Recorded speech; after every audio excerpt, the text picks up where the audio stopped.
이제 골로새서 마지막 시간인데요. 골로새 성도들에게 사도 바울이 여러 자기 동역자들의 문안을 그들에게 전하면서 이제 마지막으로 골로새 성도들을 향해서 라오디게아 교회에 문안하라 이렇게 부탁을 하고 있습니다. 우리가 아까 읽었는데 다시 한번 읽을까요? 15절, 16절입니다. 시작. 라오디게아에 있는 형제들과 눈바와 그 여자의 집에 있는 교회에 문안하고 이 편지를 너희에게서 읽은 후에 라오디게아인의 교회에서도 읽게 하고 또 라오디게아로부터 오는 편지를 너희도 읽어라. 평범한 인사말이에요. 그런데 이런 거 있죠. 모두에게 평범한 인사말 같고 모두에게 매우 평범한 말인데 그것이 어떤 사람에게는 어떤 뭉클함, 어떤 서러움, 어떤 감동, 여러 가지 복합적인 감정의 덩어리로 이렇게 탁 와닿는 경우들이 있단 말이죠. 저에게는 이 골로새 성도들에게 마게도니아 교회에 문안하라고 하는 이 아주 평범한 인사말 한 구절이 저에게 이런 복합적인 어떤 감정 덩어리로 와닿았어요. 살짝 느껴졌어요. 이유는 분명코 제 개인의 트라우마 때문입니다. 여러분, 오늘날에는 제 또래 이전 세대 분들에게 있어서 집이 좀 찢어지게 가난했다, 우리 어릴 때 진짜 찢어지게 가난했다, 이런 말은 절대로 특별한 게 아니죠. 그때는 대부분의 가정이 하지는 않았겠지만 그리고 대부분의 가정이 가난했던 것 같아요. 대다수가 가난했고 그나마 잘 산다고 하는 가정도 그냥 먹고 살만하고 집 가지고 있고 이 정도였던 것 같고, 그나마 그런 분들도 식구들 중에 친척 중에 뭐 한두 가정, 저희 집안은 좀 그랬던 것 같아요. 근데 저희 가정에서, 저희 집안에서는 저희 작은 아버님 댁이 좀 잘 사는 편이었어요. 그래서 저희 집이 남양주에서 허덕거릴 때 저희 작은 집은 서울 장충동에서 좀 꽤 잘 살고 계셨어요. 근데 이제 그 상황에서 제가 이제 아련하게 기억이 났어요. 이 준비하다가 갑자기 완전히 지금 거의 수십 년 동안 잊고 있었던 건데 갑자기 일어난 생각인데 뭐냐면, 그때 할머니께서 저희 집에 오셔서 야, 너 그 작은 댁에도 좀 인사도 가고 좀 그래, 이렇게 말씀하실 때, 어릴 때 그 말씀이 꼭 가서 좀 알현해라, 잘 보여라, 뭐 이런 식으로 들렸던 기억이 약간 나요. 물론 100% 자격지심이죠. 동시에 이제 제가 작은 집 갔을 때 작은 집 사촌들에게 야, 니네 좀 큰 집에 가서 또 인사도 하고 그래라, 그러면 야, 어려운 가족도 좀 돌아봐야지, 이렇게 들렸단 말이에요, 저에게. 지금 대부분이 이해가 좀 안 가시는, 이해가 가세요? 이런 자격지심 이해가 가세요? 자격지심이 있는 거죠. 사실은 우리가 그렇게까지 화를 낼 이유가 아닌 말인데 그렇게까지 화를 내는 경우들이 있잖아요.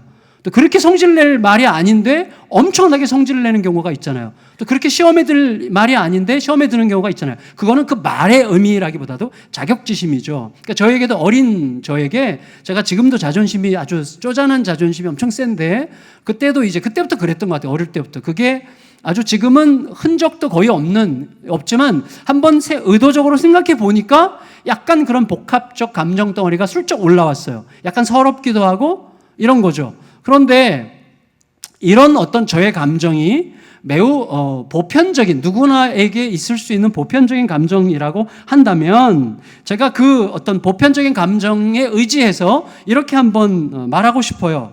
뭐냐면, 누군가가 우리 교회 성도에게, 우리 교회 이렇게 얘기하는 거, 소재로 삼는 것 자체가 좀 껄쩍지근하지만 그래도 우리 교회 성도에게 이렇게 누군가가 말한다고 생각해 보세요. 바로 옆에 상신이라는 마을이 있던데 거기에도 좀 교회들이 있고, 작은 교회, 제일 가까운 교회도 이렇게 보이던데 그 교회 가서 좀 그 교회도 교제도 하고 돌아보고 좀 그래야 되지 않겠어요? 라고 누군가가 말할 수 있잖아요. 자, 그때 느끼는 느낌과 그분이 또 그 교회에 가서 그 교회 성도들에게 바로 옆에 그 예수양남교회라고 있던데 거기 가서 좀 교제도 하고 거기랑도 좀 가까이 지내고 그래야 되지 않겠어요? 라고 말한다면 이 두 가지 말은 똑같은 말이지만 다르게 들리겠죠. 그러니까 이렇게 제가 이런 식으로 말하는 것 자체가 굉장히 욕망에서 분출하는 어떤 아주 얄궂은 말일 것 같기도 하지만 일단 우리들에게 다르게 들릴 가능성이 많아요. 다 어떤 하나의 말은 좀 이웃교회도 좀 돌아보고 도와야지라고 들릴 수 있고, 다른 말은 용기를 내라 이렇게 들릴 수도 있는 거죠. 그러니까 내가 어떤 입장에 처해 있는지에 따라서 굉장히 달라질 수 있는 것인데, 왜 제가 이 부분을 끄집어내는지, 왜 이렇게 의도적으로 이런 부분들을 부각시키고 싶어 하는지를 말씀드리려고 합니다. 여러분, 이런 종류의 상대적 비교 의식에서 솟아오르는 어떤 감정이 사실은 근대 이후에 새롭게 창조된 감정이 아니잖아요. 아담 이후로 계속 인류의 본질을 이루고 있는 죄의 속성 안에 있는 감정이잖아요.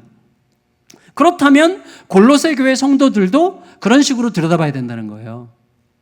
우리가 성경의 초대교회 교회들을 이렇게 볼 때 굉장히 이상적이고 바람직한 삶을 샀을 거라고 생각하면 안 됩니다. 고린도 교회 초대교회이지만 고린도 교회 얼마나 많은 난점들과 어려움들이 있었고, 얼마나 추잡한 일들이 있었어요. 교회 안에 굉장히 많은 일들이 일어날 수 있는 거예요. 그건 모든 시대의 동일한 주제입니다.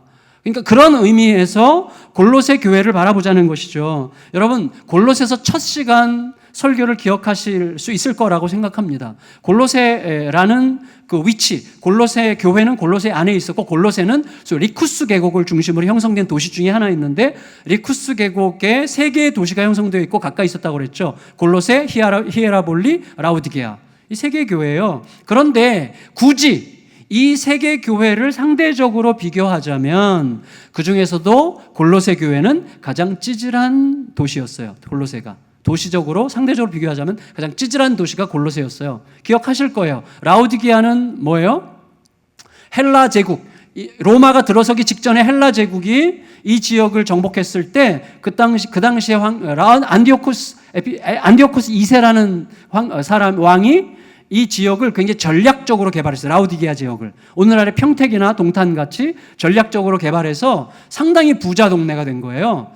어느 정도였는가 하면 그 당시 리쿠스 계곡을 중심으로 엄청난 지진이 왔을 때 도시들이 많이 망가졌는데, 그때 로마 중앙정부의 재정적 지원 한 푼도 받지 않고 자체 재정으로 충분히 도시를 재건할 수 있었던 곳이 라우디게아란 말이죠. 라우디게아는 오늘날로 치면 압구정동은 좀 이미 지나갔죠. 제가 지역 감정을 지금 건드리는 것 같기도 한데, 하여튼 압구정동 죄송합니다. 하여튼 어디든 그런 곳이에요. 이 라우디게아는. 그래서 부자 동네란 말이죠. 그러면 그 도시의 교회도 그 도시의 그런 분위기를 반영하게 돼요. 어쩔 수 없어요, 그거는. 그리고 나서 히에라볼리 같은 데는 이런 재정적인 어떤 엄청난 규모는 없었지만 뭐가 있었다고 그랬어요? 교육과 문화가 있었다고 그랬어요. 그래서 돈이 몰리는 뉴욕 같은 곳이 라우디게아라면, 교육으로 이제 잘 왕성한 보스턴 같은 곳이 이제 히에라볼리라고 할 수 있는데, 히에라볼리는 그 당시에 가장 유명했던 의과대학이 있었다고 알려져 있고, 그리고 동시에 문화가 발달해가지고 여러 가지 축제로 인해서 여러 외지 사람들이 축제를 보러 많이 왔고, 그래서 축제의 문화 분위기가 많아서 이제 그 도시의 특징을 이루고 있었단 말이죠. 그런데 골로새는 돈도 없고 문화도 없고 교육도 없고 아무것도 없는, 그야말로 평범한, 상대적으로 굳이 비교하자면 초라한 그런 도시가 이제 골로새였다는 것입니다. 자, 이런 배경을 생각해 본다면, 염두에 둔다면, 다소 과장되게 비교한다면 라우디게아는 강남이라고 한다면 골로새는 화성이라고 할 수 있겠죠. 그런 의미에서 골로새 교회에게 라우디게아 교회를 좀 무난해라라고 말할 때 그게 사실은 간단할 수 있지만 간단하지 않을 수도 있는 어떤 것이라는 느낌을 느끼게 되는 것입니다. 그렇게 평범하게만은 들리지 않는 거예요.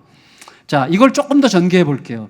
골로새 교회에 대한 바울이 이렇게 라우디게아 교회랑도 라우디게아 교회에도 무난하고, 라우디게아 교회와 이제 내가 보낸 서신을 공유하고 그 교회 보낸 메시지를 마치 너희에게 보낸 메시지처럼 들으라, 이런 식의 말을 하고 있는 것을 제가 의도적으로 이렇게 자꾸 각 교회가 이런 차별적 요소들이 있었으므로 그렇게 연합이라는 게 쉬운 주제가 아니었을 거라는 식으로 제가 의도적으로 몰아가고 있어요, 지금.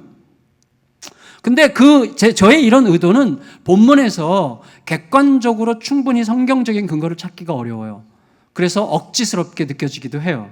하지만 저는 그럼에도 불구하고 의도적으로 교회와 교회 사이에 있는 경제적, 문화적, 상황적 차이가 얼마나 다를 수 있는지를 부각시키고 싶습니다. 여러분이 지역의 다른 교회들을 어떻게 생각하세요? 거의 생각 안 하죠.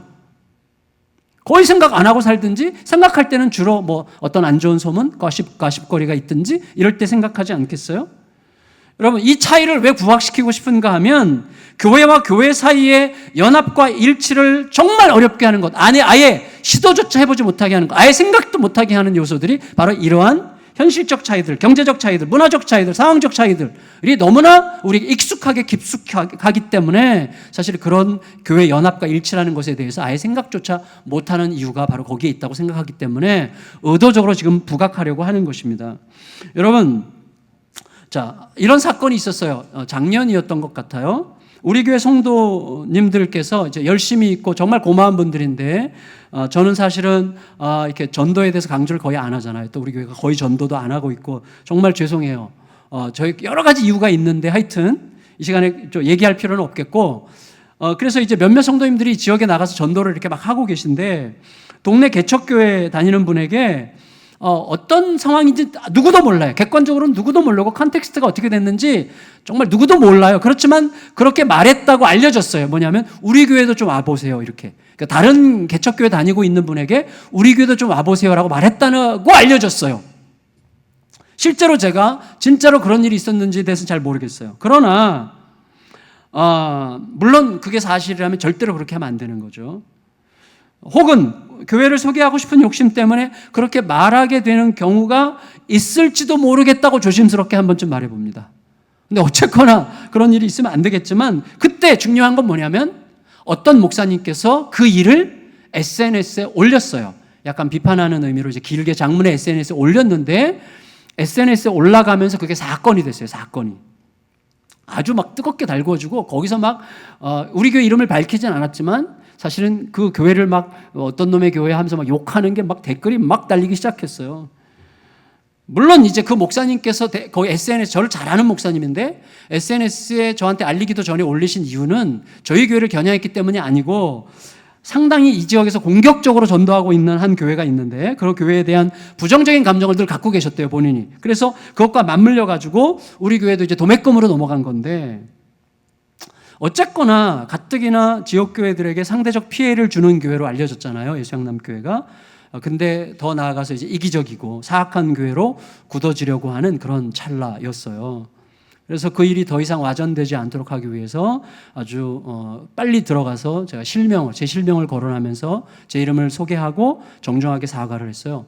그래서 감사하게도 상황이 이제 곧 마무리됐고, 그때 그 교회 그 소위 피해라고 생각하지는 않지만 그 교회 목사님이 요즘에 저희 교회에서 저랑 같이 이제 공부를 하셔요. 그러니까 너무 감사한 일인데, 근데 그때 제가 이렇게 한번 생각을 해봤어요. 그때 만일에 상황이 반대였다면, 이런 생각.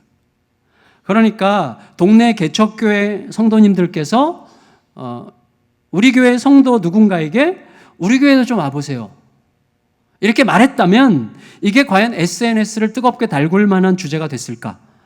이런 생각을 해봤어요. 그건 뭐 누구도 말할 수 없는 것인데 아마 그렇지 않았을 가능성이 많다고 생각이 되는데, 따라서 이렇게 말할 수 있는 거죠. 모든 교회가 차별 없이 동등하고 공평하다는 말은 사실이 아니죠. 모든 교회가 차별 없이 동등하고 공평하다는 말은 사실이 아니에요. 그건 상황에 따른 말이죠. 그러나 우리가 잘 생각해야 됩니다. 자, 상대적 차별 의식이라고 하는 것은 상대적으로 큰 교회는 상대적으로 작은 교회를 더 배려해야 된다는 상대적 비교에 의한 가치 부여 위에서 형성되는, 자칫하면 왜곡될 수도 있는 의식이 상대적 차별 의식이라는 거예요.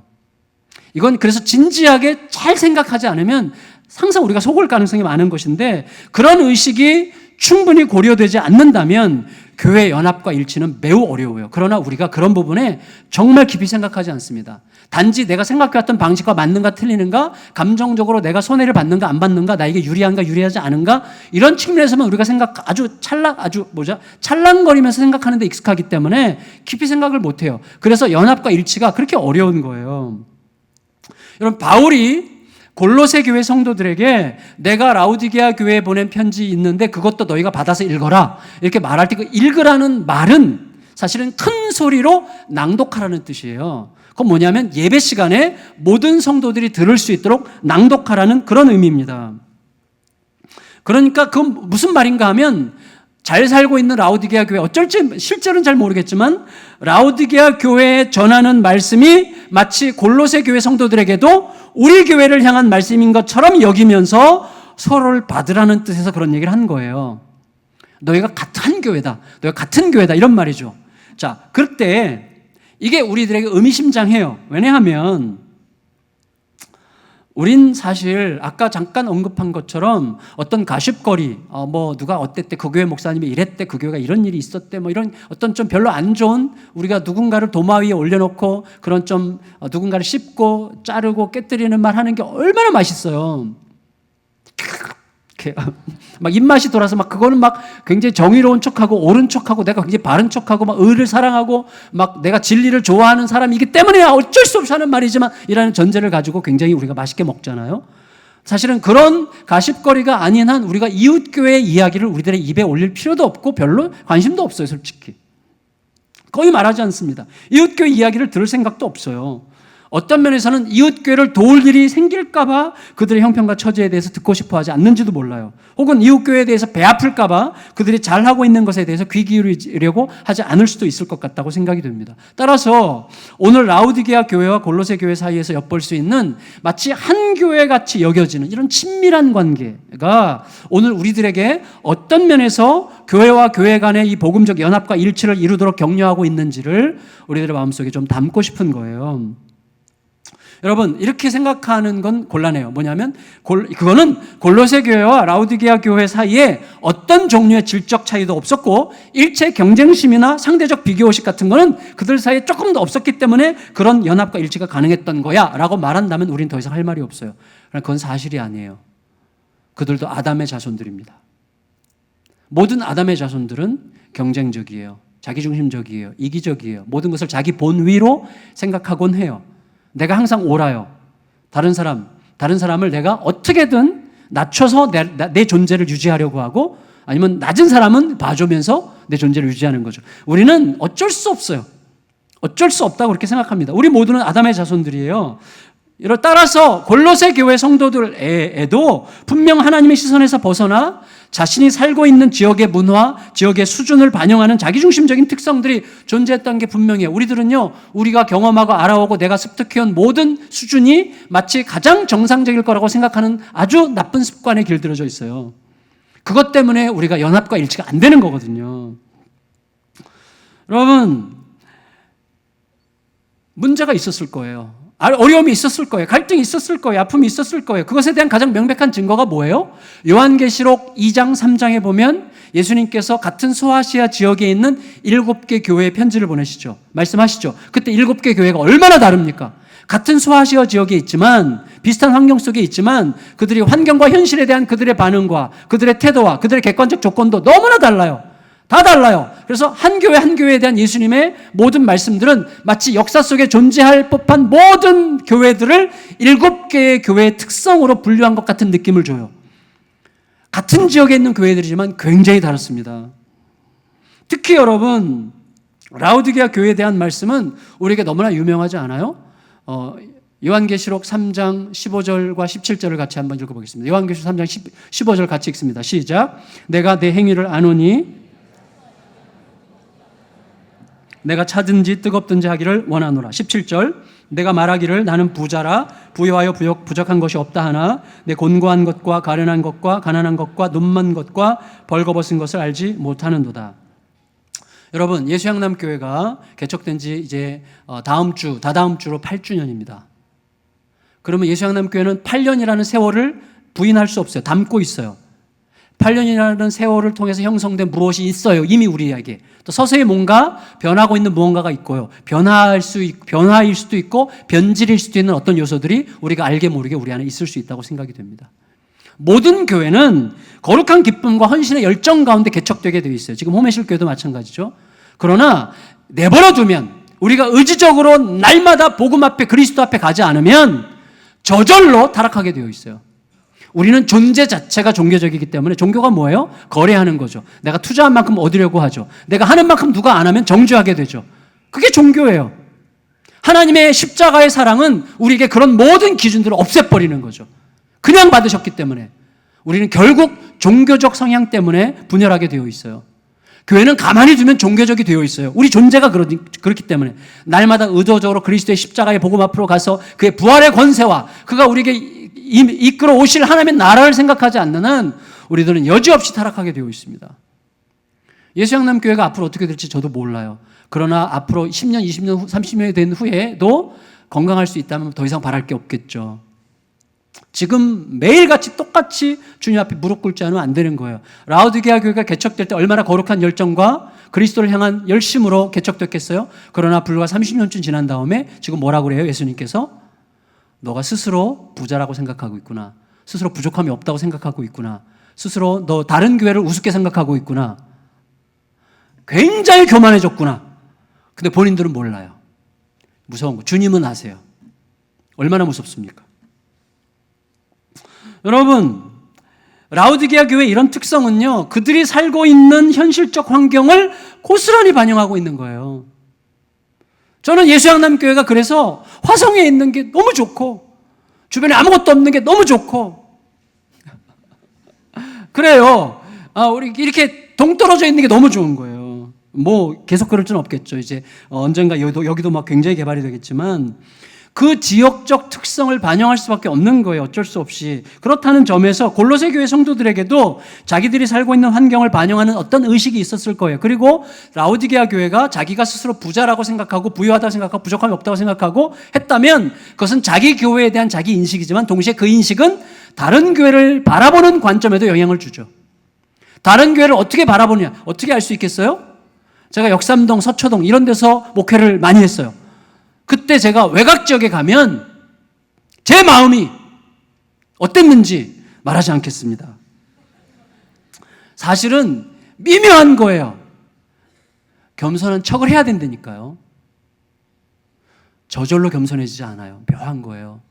제가 대형교회 부목사일 때요, 어떤 제자훈련, 어떤 세미나에 가가지고 어떤 시골교회 담임 목사님과 한조가 돼가지고 이렇게 저는 자연스럽게 얘기했거든요. 나중에 헤어질 때 이 목사님이 그랬어요. 대형교회 부목사들은 간땡이가 보가지고 얼마나 교만한지 모른다. 이렇게 저에게 얘기해 줬어요. 다시 말하면 저는 전혀 의도하지 않았는데 그분의 자격지심이 없지 않았을지 모르겠지만 그분에게 뭔가가 새나가고 있는 거예요. 나는 몰라요. 그게 무서운 거예요. 그런 요소들이 있다는 것을 우리가 늘 인정해야 됩니다. 그래서 말씀 앞에 늘 가지 않으면 안 되는 거예요. 말씀 앞에 가지 않으면. 그렇다면 이 골로새 교회나 라오디게아 교회의 두 교회 간의 그런 차이점에도 불구하고 마치 그 두 교회가 한 교회처럼 서로를 수용하고 있다는 사실을 전제로 지금 바울이 권면하고 있다고 하는 사실은 얼마나 인상적입니까? 고린도 교회를 볼 경우에도 한 교회 안에, 오늘날 많은 교회들도 한 교회 안에서의 연합도 얼마나 힘든 주제예요? 너무나 힘든데 대등한 관계 속에 있는 차별적 상황 속에, 환경 속에 있는 두 교회가 한 교회같이 엮어진 의식 속에 서로에게 무난하고 서로를 향한 권면을 공유한다고 하는 사실은 얼마나 이상적입니까? 정말 멋진 일이죠. 우리가 그 자리를 향해서 가야 되는 거예요. 물론 여러분, 바울이 앞으로 발생할 가능성이 예측되는 교회 간의 분열을 염려하면서 이렇게 권면하는 것인지는 모르겠지만 어쨌거나 바울 마음속에 교회와 교회 간의 연합을 갈망하는 게 너무나 분명해요. 그 갈망은 어디에 기초하고 있습니까? 예수님의 대제사장적 기도, 요한복음 17장 21절에 기초하고 있는 거죠. 요한복음 17장 21절을 같이 한번 읽어보겠습니다. 시작. 아버지여, 아버지께서 내 안에, 내가 아버지 안에 있는 것 같이 그들도 다 하나가 되어 우리 안에 있게 하사 세상으로 아버지께서 나를 보내신 것을 믿게 하옵소서. 여러분, 진짜 중요한 말씀이에요. 자, 보세요. 세상이 예수 그리스도가 하나님 아버지로부터 오신 구원자임을 믿지 않는 이유는 교회가 하나 되지 못하고 있기 때문이라는 거예요. 왜 그런지 아세요? 하나됨 자체가 그렇게 대단한 능력이어서가 아니라 하나됨 자체가 교회의 존재의 본질이기 때문이에요. 왜? 예수 그리스도는 자기의 온몸을 깨뜨려 연령의 차이, 성별의 차이, 이방인과 유대인의 차이, 남녀의 차이, 종과 주인의 차이를 그의 몸으로 자신의 몸을 깨뜨려 피 흘려 그들을 하나로 엮으셨는데 그게 교회인데, 그게 교회의 본질인데 교회가 분열한다면 세상은 복음이 어디 있냐고 말하게 될 거라는 거예요. 그게 복음이기 때문에. 세상으로 아버지께서 나를 보내신 것을 믿게 없어서 어떻게 함으로? 아버지가 내 안에 내가 아버지 안인 것 같이 그들이 하나가 되므로 세상이 믿게 하옵소서. 이거예요. 이거는 단순히 해보는 주제가 아니라 너무나 절대적으로 중요한 주제입니다. 그래서 여러분, 목장 안에서, 교회 안에서 자신의 알량한 고집 때문에, 자신의 이기심 때문에, 내가 옳다고 하는 어떤 자기중심적 주제 때문에 분열과 다툼과 깨뜨려짐이 일어난다면, 물론 그런 현상들이 일어날 수밖에 없어요. 우리가 연약하기 때문에 빨리 돌이키고 빨리 회개하고 빨리 그리스도의 십자가 앞에 가서 무릎 꿇어 그리스도의 십자가의 피가 우리를 하나로 묶었다는 사실 앞에 다시 서지 않는다면 뭐예요? 리차드 니버라는 분이 세계적인 신학자, 돌아가셨지만 그분이 이런 얘기를 했어요. 교회의 분열은 세상에 대한 교회의 영적, 사회적 패배다. 이렇게 얘기했어요. 그건 패배하는 거예요. 우리의 존재의 의미가 상실된 것입니다. 그렇다면 우리가 그리스도를 믿는다면 현실적으로 너무나 힘들고 고통스럽고 아픈 일이지만 끝없이 하나됨을 향한 몸부림과 하나됨을 향한 달려감은 멈추지 않아야만 되는 것이죠. 교회는요, 교회가 이 땅에 탄생한 이래로 삼위일체 하나님, 교회의 본질이 뭐예요? 삼위일체 하나님, 성부, 성자, 성령, 삼위일체 하나님의 연합에서 흐르는 사랑이 분출하는 결과 탄생한 게 인간이고, 그 인간이 하나님의 형상을 회복하면서 만들어진 삼위일체의 연합을 염두에 두고 그걸 닮아가는 공동체가 교회란 말이에요. 그 안으로 끝없이 들어가려고, 들어가야 된다는 사명을 한 번도 잊어버린 적이 없어요, 교회는. 그런데 그 열망이 제대로 실현된 적은 단 한 번도 없습니다. 교회의 역사는 분열의 역사였어요. 교회는 끝없이 분열하면서 여기까지 왔어요. 1910년도에 영국의 에딘버러에서요, 제1회 세계 선교회라는 게 열렸어요. 그 목적이 뭐냐면 가톨릭과 개신교가 하나임을 우리가 한번 확인하고 같이 한번 만들어가자라는 이제 정신에서 열렸는데 100년이 넘도록 그 갈망은 절대로 목적지 근처에도 못 갔어요.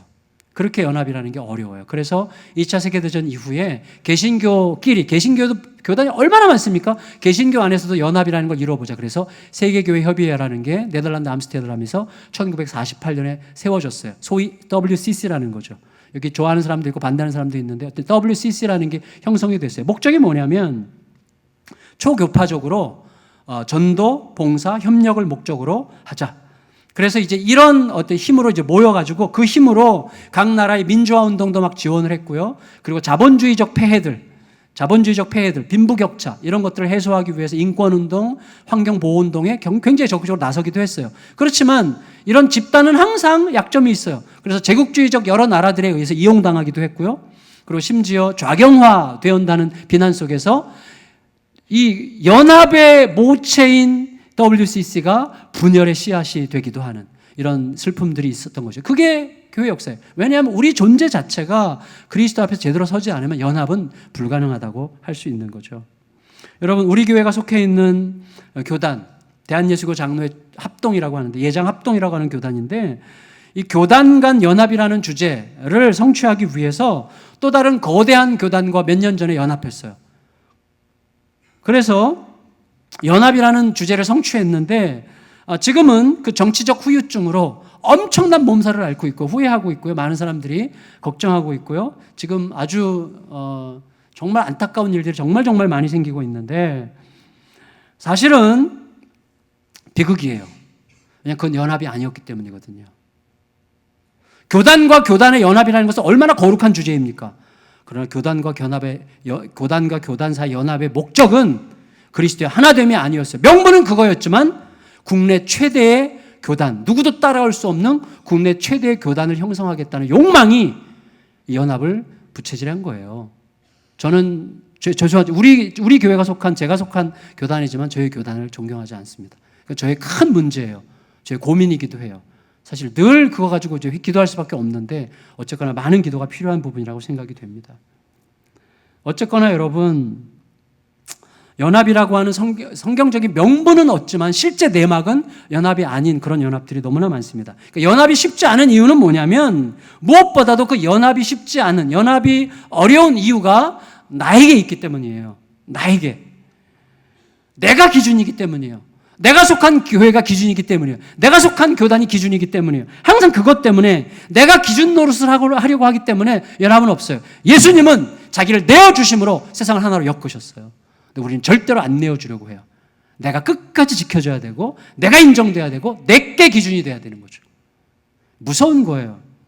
며칠 전에 여러분 우리 시찰, 저희 교회 시찰에 10개, 10여 개 교회가 있는데 2달에 한 번씩 저희가 이제 모여 아침에 같이 식사하면서 이제 교제를 하는데 한 10여 명 목사님이 모였는데 그 자리에서 한 목사님께서, 이 동네 목사님께서 이렇게 얘기하셨어요. 자기가 한 주목하고 있는 한참 좋아하는 목사님이 계신데 대형교회 목사님인데 그 대형교회 목사님이 얼마 전에 기독교 신문 인터뷰에서 자기가 받고 있는 사례비가 얼마인지를 공개했대요.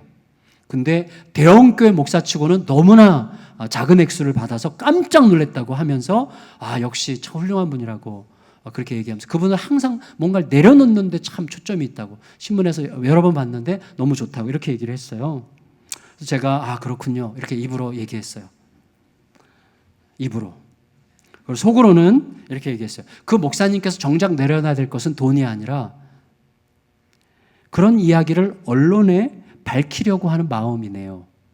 이딴 식으로 제가 생각했어요. 속으로. 자기가 얼마나 개혁적인 목사인가 하는 것을 자꾸 언론 플레이하려고 하는 그 마음을 가장 먼저 내려놔야 될 것 같으네요. 얼마나 까칠합니까? 여러분, 내 안에 있는 이런 삐딱한 생각 때문에 교회 일치와 연합이 정말 어려운 거예요. 얼마나 웃긴 존재 아세요? 제가 얼마나 웃긴 인간인지 아세요? 그날 오후 국민일보사에서 우리 교회 인터뷰하고 싶다고 부국장님이랑 두 사람이 왔어요. 그래서 우리 교회 인터뷰를 하는데요. 제가 얼마나 우리 교회 자랑을 했는지 몰라요. 그런 인간이에요. 그러니까 어쩔 수 없어요. 제가 여러분을 전부 다 제 수준으로 이해해서 정말 죄송합니다. 네, 그러나 우리 모두가 어디 가겠어요? 아담의 후손들이. 그럼 어떻게 해야 되겠습니까? 어떻게? 제가 이 본문의 맥락과 분리된 어떤 다른 곳에서 연합의 이유를 성경에서 많이 찾아올 수 있을 거예요. 그러면 너무 어거지보다 제가 말하려는 주제를 말하려고 하기 때문에 오늘 본문에서 찾고 싶었는데 본문에서 주님께서 2가지를 찾게 해주셨어요. 첫째는 뭐냐면 이런 거예요. 거대한 비전을 내려놓고 너의 본분을 묵상해라. 이거예요. 거대한 비전을 내려놓고 너의 본분을 묵상해라. 이게 연합의 굉장히 중요한 주제라는 것을 알게 됐어요. 17절 읽겠습니다. 17절. 시작. 다시요. 17절 시작. 아키뽀에게 이르기를 주 안에서 받은 직분을 삼가 이루라고 하라. 여러분 보세요. 아키뽀는요, 골로새 교회 성도인데 골로새 교회에서 가장 주요한 중심축을 이룬 인물이 빌레몬이고 빌레몬의 가족이에요. 아키뽀는. 그래서 빌레몬과 그의 아내 아비아가 소개되면서 빌레몬서에 보면 빌레몬과 그의 자매 아비아와 그 다음에 아키뽀. 그래서 아키뽀가 이 두 사람의 아들일 걸로 예측하는데 학자들이. 자, 근데 중요한 건 뭐냐면 아키뽀에게 무슨 문제가 생겼어요. 교회 안에 어떤 문제가 생기든지 앞장서서 해결하는 분들이 있잖아요. 그리고 교회 중요한 분들 모두가 존경하고 사랑하는 그의 그 직분을 그가 가진 것에 대해서 사람들이 다 좋아하는 그런 분이 계시잖아요. 아마도 아키뽀는 그런 사람이었을 거예요. 왜냐하면 아키뽀에 대해서 바울이 빌레몬서에서 뭐라고 얘기하는가 하면 나와 함께 영적 병사된 자라고 얘기해요. 다시 말하면 영적 전쟁에서 나의 전우라고 아키뽀를 소개해요. 아키뽀를 굉장히 존경했어요. 바울이. 좋은 사람이고 훌륭한 사람이에요. 그런데 아키뽀에게 고민이 생겼나 봐요. 무슨 일인지 모르겠지만 아키뽀가 내가 이 직분을 계속 감당해도 되나? 나 이제 그만두고 싶어. 여기서 멈추고 싶어. 나 이제 끝난 것 같아. 뭐 이런 식의 생각. 내가 이 직분을 계속 수행하는 것은 별로 의미가 없는 것 같아. 그래서 자기 직분을 내려놓고 싶은 상황 속에 들어간 거예요, 지금. 자, 그걸 염두에 두고 다시 읽겠습니다. 17절. 시작. 아키뽀에게 이르기를 주 안에서 받은 직분을 삼가 이루라고 하라. 삼가 이루라고 하라. 이 말은 뭐냐면 끝까지 완수해라 그 말이에요. 직역하면 끝까지 완수해라. 자, 그러면 여러분 아키뽀가 지금 자기가 받은 직분을 그만두고 싶어 하는데 끝까지 이루라고 그래요. 자, 끝까지 이루라고 하면서 바울이 하는 얘기가 뭐예요? 주 안에서 받은 직분을 이에요. 다시 말하면 너가 지금 받은 그 직분을 너가 의미 부여하고 너가 가치를 느끼는 직분이라면 넌 끝까지 수행 못한다. 그러나 그 직분을 누가 주셨는지, 왜 주셨는지, 그 직분을 주신 분이 어떤 분이신지를 너가 잊지 않는다면 끝까지 완수할 수 있을 거야 라고 이야기하는 거예요. 성도 여러분, 제가 알아요. 제가요, 우리가 어떤 직분을 수행하다가 중간에 너무 힘들어서 그만두고 싶고, 그리고 정말 때려치우고 싶고, 더러워서 못해 먹겠는 어떤 그런 상황들이 올 때가 있잖아요. 솔직히 저도 담임 목사로서 몇 번 그런 적이 있었던 것 같아요. 내가 진짜 더러워서 담임 목사 못하겠다, 뭐 이런 식의 생각이 들 때가 있단 말이에요. 근데 그때 그 직분, 그때 내가 생각하는 나의 직분은 주 안에서 받은 직분이 아니라 내가 의미 부여해 온 직분이라는 것을 알게 됩니다. 여러분, 우리가 이루어 가야 될 일은 주 안에서 받은 직분이지, 내가 의미를 느끼고 내가 가치를 느끼고 내가 보람을 느끼는 그 일을 할 때 내 존재감을 느끼고 그 일을 할 때 내가 마치 뭐가 된 것 같이 느끼고 그 일을 할 때야 비로소 내가 행복한 그런 게 아니라, 행복하든 안 행복하든 주께서 주신 직분이기 때문에 행복할 때는 감사하고 행복하지 않을 때는 주께 기도하면서 가는 그런 직분이어야 되는 거예요. 근데 그 직분이 내 존재감을 일깨우고 내가 어떤 존재인가를 사람들에게 알려주는 것 같고 내 스스로 행복을 보장해 주는 것 같은 직분이기 때문에 감당하는 직분은 주 안에서 얻은 직분이 아니라 내가 의미 부여한 직분일 가능성이 있다는 거예요. 그때는 못해 먹겠어. 더러워서 못해 먹겠어. 더 이상 힘들어서 못해 먹겠어라는 생각이 들어온다니까요. 그러니까 바울이 지금 얘기하는 것입니다. 주 안에서 받은 직분을 끝까지 완수해라, 이렇게 얘기하는 것이죠. 성도 여러분, 예를 들어서요, 우리 예수양남교회가 개척되자마자 저는요, 이 지역교회 목사님들 열심히 찾아다녔어요. 왜냐하면 제가 개척하면서 꿈 중에 하나가 연합이었어요. 교회 연합. 뭔가 연합을 이루어보자. 그래가지고 그때는 이제 이 향남 1지구 지역에 교회들이 한 20-30개, 한 25개 정도가 있었는데 제가 22개 교회를 찾아다녔어요. 다른 교회도 제가 거기 있는지 몰라서 못 찾아갔는데 22개 교회를 찾아다니면서 연합에 대해서, 지역 교회들의 연합에 대해서 막 이야기를 했고요. 그래서 그분들이 다 또 한 분이 되게 열심히 도와주셔가지고 향남 비전 클럽이라는 걸 만들었어요. 22개 교회가 연합했어요. 그래가지고 그때 제 6회까지 향남 음악회를 했어요. 음악회 이제 모든 그 소스들은 저희 교회가 이제 준비해온 것들인데 그걸 가지고 6회까지 음악회를 했고, 장학금을 이제 여러분들이 헌금한 것을 이 지역 장학금으로 내놔가 장학금을 나누고 했어요. 근데 1년 만에 깨졌어요, 그 모임이. 깨진 이제 가장 현상적인 이유는 그 교회가 어떤 교회인지 모르겠지만 그 교회로 이제 성도들이 쏠림 현상이 생겼기 때문인데, 사실은 그것보다 더 본질적인 건 이거예요. 이 연합이라는 주제가 어디서 말미암았느냐는 거예요. 주님과 나와의 관계 속에서 이게 끝없이 묵상되지 않으면 이건 불가능한 거예요. 무슨 말인가 하면, 연합 행세가 진행되고 상황이 진행되면서 변화가 각 교회마다 다들 이제 이 교회에 들어온 지 얼마 안 됐을 때 아니에요? 저희 교회도 1년 반쯤, 2년쯤 됐을 때 들어왔을 때 이런 행사가, 이런 연합이, 이런 운동이, 이런 모임이 우리 교회에 유리하냐 불리하냐, 이 교회가 나에게 덕이 되냐 덕이 안 되냐, 득이 되냐 득이 안 되냐라는 관점으로 바라보기 시작하면 절대 연합은 불가능한 거예요.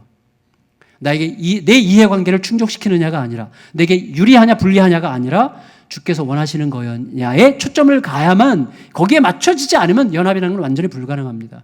그때 깨달았어요. 그때 깨졌을 때 깨달았어요. 그래서 주님께서 저에게 개척 초기에 주셨던 말씀을 다시 생각하게 됐어요. 개척 초기에 하나님께서 저에게 이렇게 말씀하셨거든요.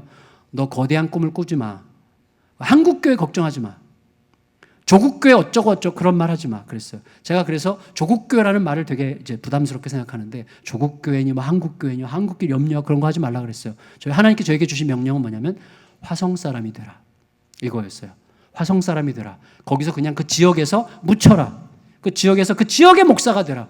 이런 이제 요청을 하셨는데, 그때 정신 차리고 다시 그리로 돌아갔어요. 그래서 일단은 좁게 우리 교회 안에서 먼저 복음이 진짜가 되는 목회를 해보면 좋겠다. 제가 충분하진 않지만, 알량하지만 노력을 해보려고 했던 것 같아요. 정신 바짝 차리고 주님께만 집중하려고 좀 애를 써왔던 것 같아요. 그런데 5, 6년의 세월이 지나니까 놀랍게도요, 올해 초부터 이 지역에 적지 않은 교회 목회자들이 저희 교회에서 2달에 한 번씩 모여서 복음 공부를 같이 하고 있어요. 진짜 너무 행복해요, 저는. 그래서 제가 결론 이거예요. 연합과 일치는 우리가 이루는 게 아니에요. 연합과 일치는 우리가 이룰 수 없어요. 우리는 자기 기준이 분명하기 때문에 연합과 일치를 못 이뤄요. 그러니까 우리가 예수님과 그 복음을 진실로 추구할 때 하나님이 친히 이루어 가시는 게 연합이에요. 우리는 주님을 추구해야 됩니다. 주님 앞에 진짜가 돼야 됩니다. 주님 앞에 우리의 모든 헌신과 추구가 진짜가 되면 하나님이 이루어 가시는 게 연합이지, 우리가 연합 행사를 한다고 연합이 되는 게 아니에요. 뭐 수십만 명, 수백만 명 몰려가지고 연합 행사해야 아무 소용도 없어요. 연합은 내가 예수 그리스도 앞에서 진짜가 되려고 해서 내 자신이 부인되고 내 존재가 부인되고 오직 다른 어떤 거창한 명분보다도 내가 그리스도 앞에서 받은 직분 앞에 온 힘을 다하여 진짜가 되고자 할 때 연합이 시작이 되는 것입니다. 가정도 똑같아요. 가정도. 더 나아가서 두 번째 마지막으로 우리가 흠모하는 진정한 스승은 언제나 갇힌 자라는 사실을 잊지 않는 것입니다. 자, 무슨 말인가 하면 18절 읽겠습니다. 18절 말씀 시작. 은혜가 너희에게 있을지어다.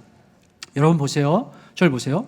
바울은 자신이 감옥에 갇혀 있다고 하는 사실을 골로새 교회 성도들이 잊지 않기를 원했어요. 잘 기억해 주기를 바랬어요. 이유는 본인이 갇혀 있다고 하는 사실이 그들의 인식에, 그들의 교회됨에, 그들의 야라오디게아 교회와의 연합에 너무나 중요한 주제라는 사실을 알았기 때문이에요. 자, 보세요. 바울은 갇혔다고 표현할 때 지금 골로새서는 옥중서신이죠. 감옥에서 썼기 때문에 갇혔다고 표현했지만 사실은 바울은 감옥에서 나온다고 해도 갇힌 자죠. 그는 어디에 있든지 감옥에 있든지 감옥 밖에 있든지 그는 그리스도께 갇힌 자예요. 그리스도께 갇힌 자로 살았어요. 이게 얼마나 중요한가 하는 것이죠. 여러분, 제가요, 언제 은혜가 오죠? 예수께서 나에 대한 일방적 사랑을 위해서 그 사랑에 스스로 갇히셨다는 사실을 깨달을 때 은혜가 오는 거예요. 위대한 스승 바울 같은 사람이 그리스도의 사랑에 스스로 자발적으로 기쁨으로 갇힘으로 교회들을 사랑하려고 했다는 사실을 깨달을 때 은혜가 저에게 오는 거예요. 그 은혜가 저를 너그럽게 하고 그 은혜가 저를 여유 있게 하고 그 은혜가 다른 사람을 향해서 겸손하게 그에게 맞추도록 해요. 그때 연합이 시작되는 것입니다. 여러분, 이게 너무나 중요한 것이죠. 제가 어떠한 제도에도 갇히지 않고 욕망에 갇히지 않고 자기 중심적인 생각에 갇히지 않고 서로를 자기에게로 끌어당기려고 하는 욕망에 갇히지 않고 오직 모든 상황에서 나는 예수께 갇히기만 하면 돼. 예수님께 갇힌 자가 되려고 할 때 비로소 우리들은 겸손하게 서로에게 엮일 수 있고 서로에게 갇힐 수 있고 그래서 연합이 시작되는 거예요.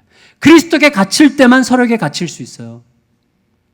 사도 바울이 어떻게 골로새 교회에 데살로니가 자기가 가보지도 못했던 많은 교회들의 갇힌 자가 되어서 그들을 위해서 자기 인생과 시간과 물질을 에너지를 쏟습니까? 그들이 갇혔기 때문에. 왜 갇혔기 때문에? 왜 그들에게 갇힌 자가 되었어요? 그리스도께 갇혔기 때문이에요. 그리스도께 갇혔기 때문에. 지난 주간에 수해 지역을 방문해가지고 장화를 신는 한 여당 대표 사진이 보도됐는데 좀 안타까웠어요, 사실은. 물론 뭐 다른 관점으로 보는 분들이 계실 수도 있다고 생각이 됩니다만 저에게는 참 안타깝게 보였어요. 예. 현장 관계자가 종처럼 허리를 숙여서 신겨주는 신발에 장화에 발만 갖다 대는 사진이 찍혔는데 좀 애매하고 좀 참 어떻게 하다 보니까 그렇게 됐는지 모르겠지만 씁쓸했어요. 그러니까 어떻게 보면 정치가는 뭐예요? 국민에게 갇힌 자여야만 되는 거죠. 국민에게 갇힌 자. 그러니까 사실 정치가가 자기 욕망과 우월의식에 갇히는 순간 그는 더 이상 정치가가 아니죠. 진짜 쓰레기가 되는 거죠. 똑같죠? 않겠어요? 목사가 성도에 대한 그리스도의 사랑에 갇힌 자가 되지 않는 순간 목사는 쓰레기가 되는 거예요. 아무리 잘난 척해도 소용이 없어요. 목자도 마찬가지고 우리 모두가 서로에 대해서 마찬가지 아니에요? 진짜 연합이 이루어지려면 정말로 그리스도에게 갇힌 자가 되지 않으면 안 되는 거예요. 그때라야 나는 내 아내에게 갇힐 수 있고 내 자녀에게 갇힐 수 있고요. 성도 서로에게 갇힐 수가 있어요. 그리스도에게 갇힘이 너무 우리에게 위대하고 풍부한 은혜를 주기 때문에 기꺼이 갇힐 수가 있게 되는 것이죠. 그래서 저는요, 아주 가끔씩이라도 손봉호 교수님을 뵐 때마다 그분이 존경스러워요. 왜냐하면 그분이 늘 예수께 스스로 갇혀 있다는 사실을 본의 아니게 들켜요. 그분은 한 번도 그런 거를 드러내려고 하지 않습니다. 본의 아니게 제가 느끼는 거죠.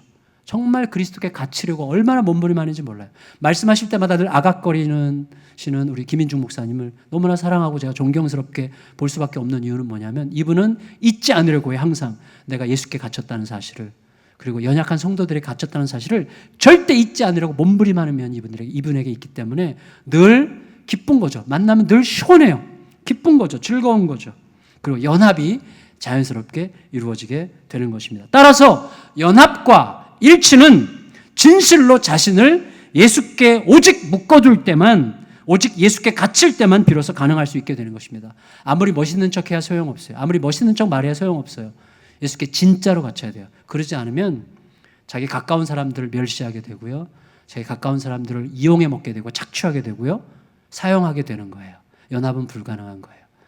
우리 모두가 그리스도께 진짜로 갇힌 자가 되어서 자신과 연합하고 가족과 성도들과 연합해서 그때 누리게 되는 그 행복과 부요함, 그 말할 수 없이 깊은 행복과 부요함을 한껏 누리는 기쁨이 충만한 우리 자신, 우리 가정, 우리들의 교회 되시기를 예수님의 이름으로 축원합니다.